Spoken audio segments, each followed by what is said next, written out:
What would you do if the very company you built your life around your second home tossed you aside the moment you grieved the man who raised you? I'm Daniela Cortez. I'm 38 years old, and for 9 years, I was the quiet engine behind Nexus One Logistics in Denver, Colorado. If you've ever received a last-minute delivery in the Rockies that somehow still made it on time, chances are I had something to do with it. I wasn't on the billboards or in the boardroom, but I was the backbone. People called me the human mainframe, not because I was cold, but because I kept everything running without ever breaking down. Vendor systems, freight coordination, internal protocols I'd built or fixed, most of them. No flashy titles, no awards on the wall, just spreadsheets and results. And Trevor was my supervisor, mid-40s, MBA from somewhere that sounded expensive. He transferred from Portland 3 years ago and immediately made it his job to take credit for everything I did. Daniela's on it, he'd say in meetings whenever the CEO asked how we were managing something impossible. It used to bother me. A little. But I found comfort in knowing I was the reason our contracts stayed intact. That I was the one vendors called when they needed solutions fast, not Trevor.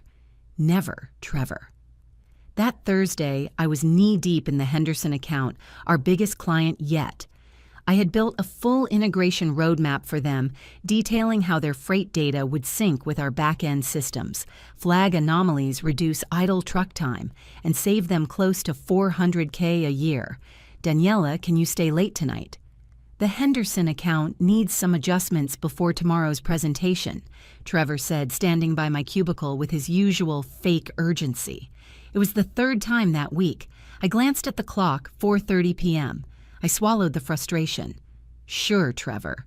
I'll get it sorted. The truth, I wasn't even annoyed anymore. Just tired. Tired in that invisible way hardworking women get when nobody sees how much they carry. I pulled up the files and dove in.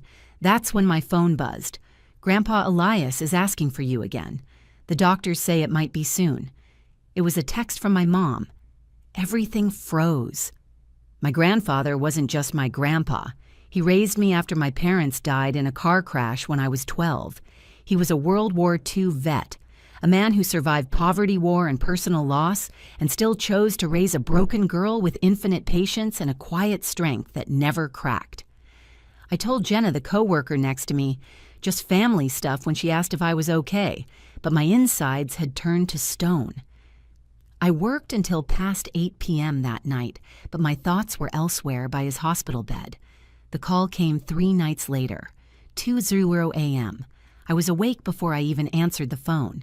It's time my mother said, her voice barely holding together. I drove through the empty streets of Denver, the silence screaming louder than any noise. The lights of the hospital glowed like some alternate universe where time stopped and memories lived. Elias looked so small, but his eyes still sharp. "There's my successful granddaughter," he whispered when he saw me. "Tell me about work. Are they treating you right?" I laughed through the tears and told him about the Henderson account, the protocols I was implementing, and how we were ahead of schedule. He squeezed my hand with surprising strength. "I taught you to work hard, but I also taught you to stand up for yourself. Don't let anyone make you small, Daniela. You're worth more than they know." Those were his last words to me.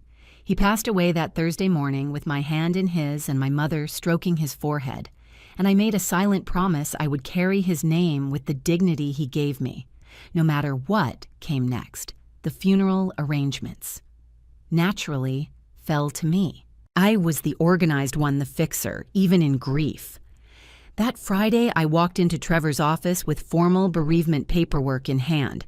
"I'll need 4 days. There are family obligations, veteran arrangements, and people flying in from out of state," I said, sliding the paper across his desk. He didn't even look up. 4 days seems excessive, Daniela. Can't you handle this over a weekend?" It took everything in me not to explode. Instead, I replied, "He raised me. He was a veteran. This isn't just a funeral, it's a goodbye to the man who taught me everything I know about discipline, loyalty, and service." Trevor sighed like he was the one being burdened. "Fine," he grumbled, "but make sure your projects are fully covered. I don't want any mess while you're gone. I already drafted transition notes, I said calmly. I'll have everything updated and documented. And I did. I sent emails, tutorials, and even recorded walkthrough videos for the Henderson integration. I stayed late again, making sure my absence wouldn't cost the team a single minute. That night at 9:15 p.m., Trevor sent me a cold one-line approval email approved. Return Monday. As I shut down my computer, I remember thinking, Grandpa, I did this right. I made sure they'd be okay. What I didn't know was that my efficiency, my thoroughness, my decency would be used as justification to cut me loose, like old software no one remembered how to use. But the betrayal hadn't even begun. The funeral was everything Grandpa Elias would have wanted, dignified, precise, heartfelt. The 3-volley salute echoed across the Colorado plains like a final heartbeat, and I stood beside his casket at Fort Logan National Cemetery trying to stay strong. Relatives I hadn't seen in years flew in my cousin Miguel from Phoenix, Aunt Teresa from Albuquerque. We swapped stories through quiet tears, how Grandpa Elias once welded a broken fence with a butter knife, how he insisted on mowing his own lawn well into his 80s, how he kept every one of my promotions printed and taped to his fridge. But what shook me was what we found Saturday evening. We were sorting through his papers when I opened an old cedar box in the closet. Inside were medals he'd never shown anyone, commendation letters from his commanding officer, and a worn leather-bound journal. Taped to the inside cover was a folded note to Daniela. Never settle for crumbs when you've baked the bread. You lead, not follow. Love, Grandpa. I sat on the floor with that letter in my lap, stunned. He had seen it coming, the way I was being used, minimized, overworked. Somehow, even in his final days, he'd left me one last lesson. Stop playing small for people who can't handle your full value. By Sunday, I had finalized all burial arrangements with the Veterans Administration. Every form was double-checked, every loose end tied. I did it all with the same precision I brought to logistics rollouts. I returned home that night exhausted but ready to step back into the rhythm of work. My 4 days were over. I had done everything right, left no mess behind, caused no disruption, just like always. But Monday morning was different. I arrived at 7:30 a.m., earlier than usual, ready to pick up where I left off. The lobby was quiet, a little too quiet. I badged in and made my way to my desk. My computer screen was black. I jiggled the mouse. Nothing. I hit the keyboard. Still nothing. And then the words appeared, "Access denied.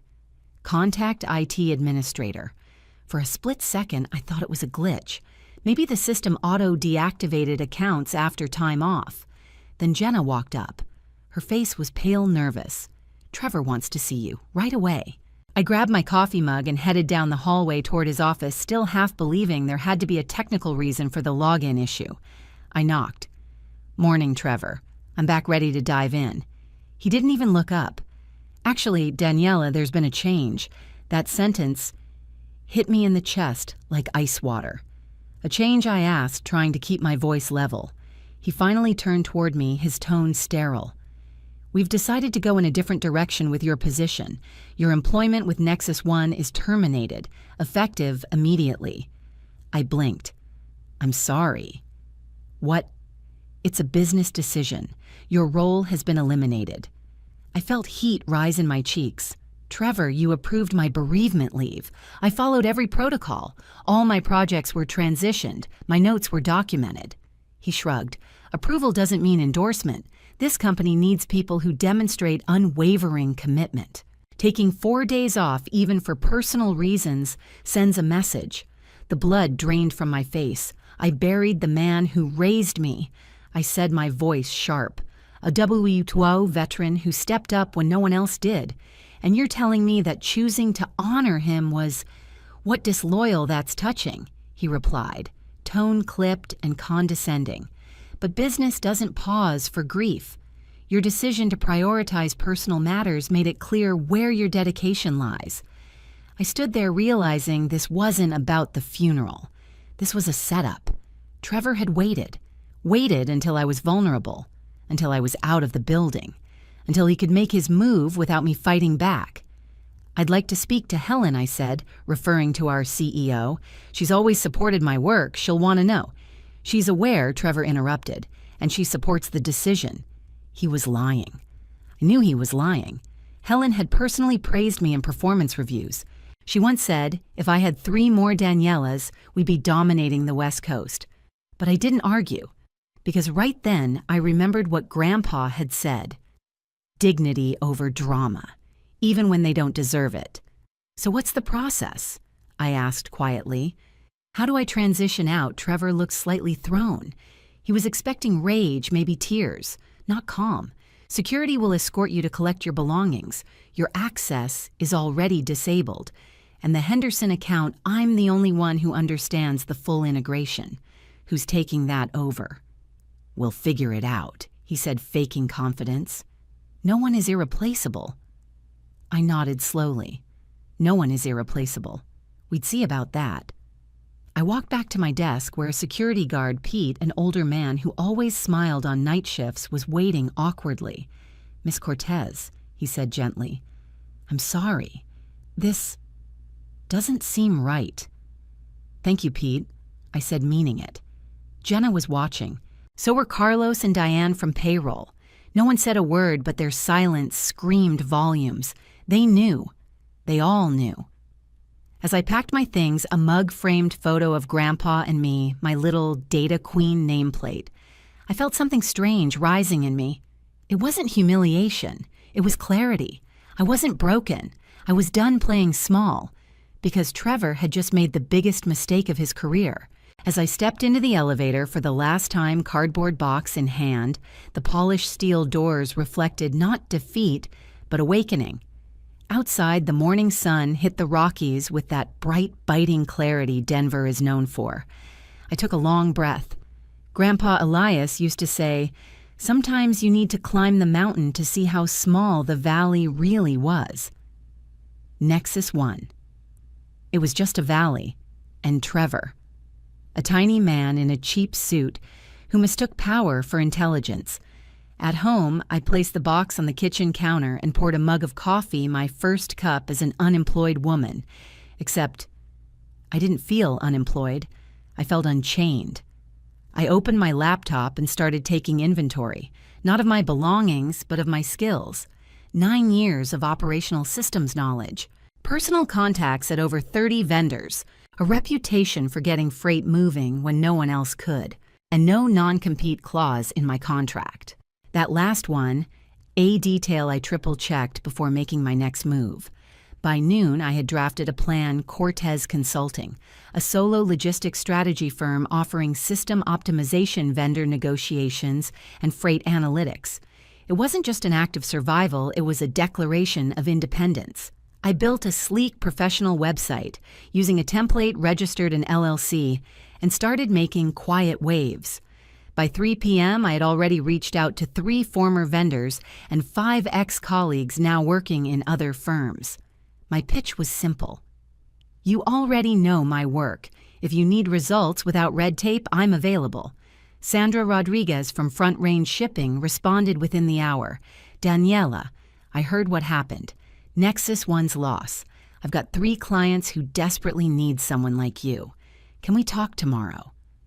I exhaled slowly. This wasn't over. It was just beginning. By Wednesday, I had signed my first 2-week contract, my daily rate more than I earned in a week at Nexus 1, and I wasn't babysitting anyone's ego anymore. I worked from my kitchen table with coffee in hand, my late grandfather's folded journal resting nearby, open to a page that read, "If they can't see your value, go build where they will." I implemented a logistics streamlining plan for Sandra's client in 5 days. Their bottlenecks gone, their invoice paid, their referral immediate. Word spread faster than I expected. Efficiency is a currency in logistics, and I had just opened my own bank. Thursday afternoon, I got a call from Maya Chen, a brilliant operations manager who'd left Nexus 1 6 months earlier after clashing with, you guessed it, Trevor. Her voice was low urgent. "Daniela, I just heard. I need to tell you something, but you have to promise not to repeat it yet." I paused. "I promise." What's going on? She exhaled sharply. Trevor's been taking credit for your Henderson integration. I sat in a board meeting 2 weeks ago where he pitched your protocols like they were his. Helen was so impressed she's considering promoting him to regional. I felt my blood go cold, but not from fear, from clarity. This was never about company culture. Trevor had seen the Henderson project as his meal ticket, but he couldn't execute the work, so he had me build it, then used my bereavement leave to erase me from the picture. He'd weaponized my grief to steal my legacy. I didn't say anything for a moment, just stared out at the mountains through my window, steady and unmoving, like Grandpa Elias had always been. Maya. I said finally, I think Trevor just set himself up for the biggest crash of his career. That night, I went back into the Henderson files, not from the Nexus system, but from my own archived backups. I had saved my original drafts, integration maps, and access credentials for personal record keeping. I reviewed them like blueprints to a machine no one else knew how to fix, and I smiled, because when you build the machine, you know exactly which bolts they'll never find. Friday morning, I started receiving texts. Jenna. The Henderson system is down. Trevor's panicking. Helen's flying in from Chicago. Carlos from accounting. He's blaming everyone, but no one even knows how the files connect. By noon, I received a call from an unknown number. Helen Brackmore. I let it ring to voicemail. Daniela, this is Helen. I need to discuss a serious situation with you. Please call me back at your earliest convenience. I didn't. Instead, I reviewed a proposal for a 6-month consulting project from a Seattle logistics firm. They'd found me through a vendor I'd helped 5 years ago. The offer was triple my old salary. At 2 p.m., Helen called again. This time her voice cracked a little in the message. We've lost all shipping data from Henderson. Freight is stalled in 4 states. They're threatening to terminate unless we resolve this in 72 hours. Trevor assured me your systems were covered. But it's clear now that wasn't true. I closed my laptop. Trevor had walked into the boardroom wearing my clothes. But when the seams split, I was the tailor they needed. But I wasn't selling stitches. I was done sewing up other people's lies. That evening, I watched the sun dip behind the mountains, wine in hand, Grandpa's journal beside me. He had said to lead, not follow. And now I wasn't following anyone. By Saturday morning, the silence from Nexus 1 felt louder than ever. And I knew what that silence meant. They were scrambling. Trevor was sweating. And Helen. She was trying to fix a $2 million disaster using duct tape and denial. But here's the thing about people like Trevor, they don't realize the systems they steal are alive, built through nuance, trial, error, late nights, and gut instincts. Not just bullet points on a PowerPoint slide. He thought he could fire the architect and still live inside the house. But the foundation, it was crumbling. By Sunday night, I'd officially signed the contract with the Seattle firm. 6 months. Full design of a supply chain overhaul. No unnecessary meetings. No middlemen. Just clarity, autonomy, and respect. I slept better that night than I had in years. Then Monday came, and with it, the moment I'd been expecting. At exactly 10:02 a.m., my phone rang again. Helen Brackmore. This time I answered. Her voice was different, strained tight like she'd aged a decade over the weekend. Daniela. She began quickly, thank you for picking up. I know you're probably frustrated, but I need your help. I said nothing, just waited. She continued. The Henderson integration failed completely. All 4 distribution centers are backed up. We've lost client access to the database. They're threatening to walk away. I took a sip of coffee. And I'd like to offer you a consulting contract, your standard rate, of course, plus a completion bonus. I leaned back in my chair, staring out at the snow-capped peaks. I'm not available for that kind of work, I said simply. There was a pause. Then she said, confused, what do you mean you're not available? I've taken on other clients, ones who valued my contributions from the beginning. I'm not in crisis response mode for companies that see me as disposable. Her tone shifted. Defensive now. Daniela, I don't think you understand how serious this is. This isn't about ego or office drama. We're talking about losing our biggest client." "Oh, I understand," I replied. "And I understand you didn't question Trevor when he claimed my work as his own. You watched him fire me while I was burying the man who raised me. You didn't just lose an employee, you lost trust." She sighed, her voice softening. "You're right. I should have looked deeper. Trevor said you were replaceable, but clearly you're not." I said nothing, and the silence stretched. Then in a quieter voice, she added, "Trevor may be on his way out. The board isn't happy. If you came back, even just as a consultant, you could write your own terms." Tempting. But not tempting enough. Because I finally understood power isn't in what they offer you after the fact. It's in what you choose to walk away from. "I appreciate the call, Helen," I said calmly, "but I'm not interested." Her voice cracked. "You'd really let us fail?" I smiled faintly. "No, Trevor already did that."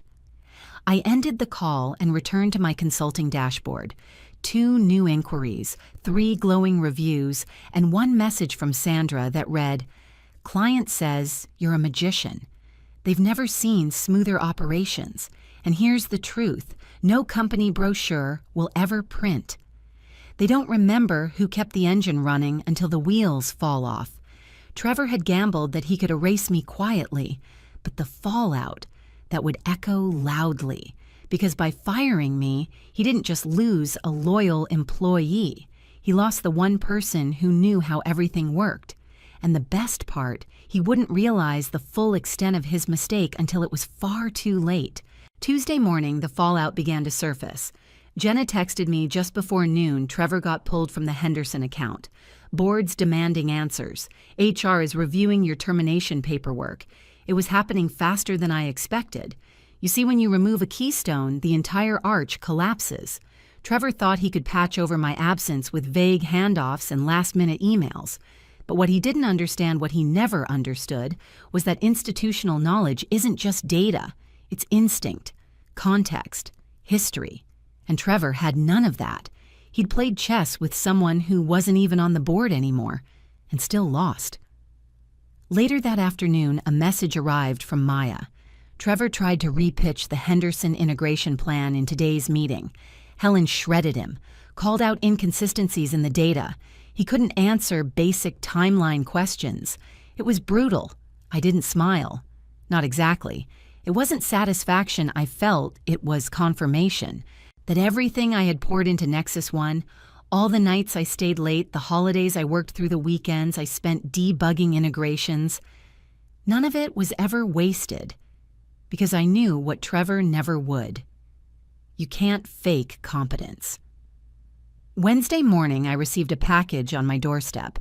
No return label. Just my name written in neat block letters.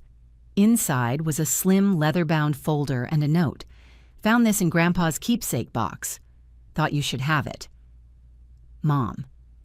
It was Elias's military journal, one he must have kept during the Korean War. Inside, sandwiched between yellowed pages and fading ink, was a small scrap of lined paper. Folded 3 times, his handwriting was unmistakable. "Daniela, if they ever try to make you small, remember this. You were raised by giants.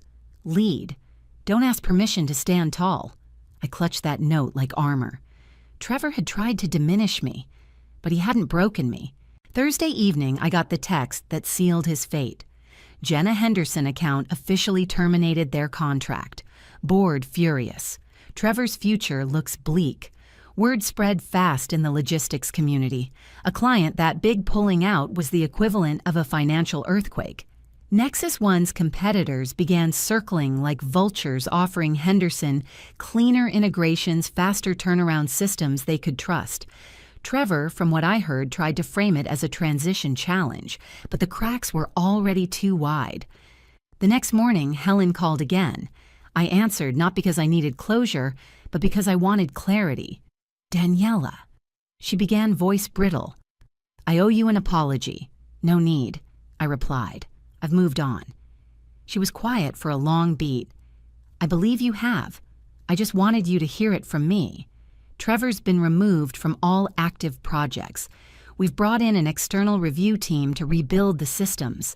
But they don't have my notes I finished for her. No, she admitted, they don't.